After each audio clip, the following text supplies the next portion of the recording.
Guys, here I'm about to start preparing the sweet potato pie. So I have my potatoes here, and I decided to voice over because I was watching the Titanic and didn't realize how loud it is in the background. So I'm talking about how I didn't make them for Christmas, and I still wanted to go ahead and make them to feel kind of complete, that this is something that I usually do every year for Thanksgiving and for Christmas. So I'm going to go ahead and boil these right now. Here I've started taking the potatoes out. These are the two that have already cooled down, and I am now peeling them and putting them in the bowl. I have a bag up top is where I'm taking the peelings and just throwing them off in there, but it was so hot that I had to kind of just drop them down in the bowl and peel it off. You probably should let them cool off a little bit more than I did, but I was moving kind of fast. So I'm going to move it over so you guys can see a little bit more in the bowl as I'm peeling off the potato.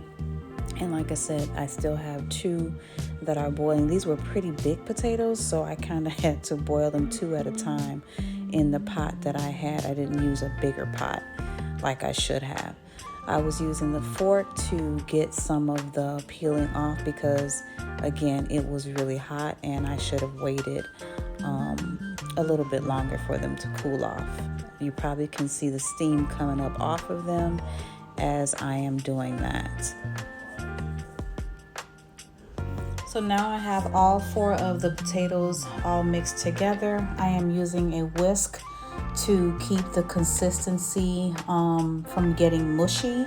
So that's why I'm not using a mixer or a spoon, and I prefer to use a whisk to get them all smashed down before I start to add the ingredients. And so just using my hands to get it all mushed in there. Here is where I start to add all of my ingredients, which I will put down in the description box below. So besides the 4 sweet potatoes, I am adding, excuse me, 1.5 stick of butter, 1 cup of sugar, 2 eggs, a half a teaspoon of salt, 1/4 a teaspoon of nutmeg, 1 teaspoon of cinnamon, and 1/2 cup of brown sugar. Once all of that is added into my mixture, then I begin to use my whisk again to try and make a smooth and creamy batter.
After whisking everything in, I'm showing you how my consistency is getting to be that creamy smoothie batter that I want before I pour them into the pie shells.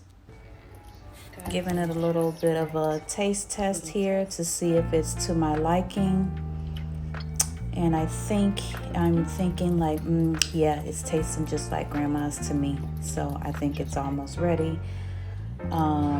now here we go with the pie shells that I already put in the oven to just heat them up a little bit. And now I'm going to pour the batter into the 2 pie shells that I have. So here we go. Also, your oven should have been heated at 350, and the pies are going to bake for about 30 to 45 minutes.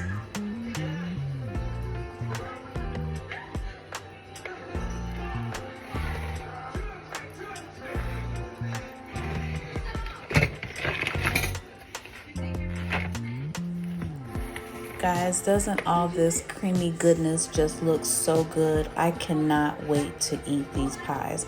And honestly, I let them set overnight, and I actually don't like them until they've been in the refrigerator and kind of gelled and gotten all just cold and nice. I like eating it at room temperature.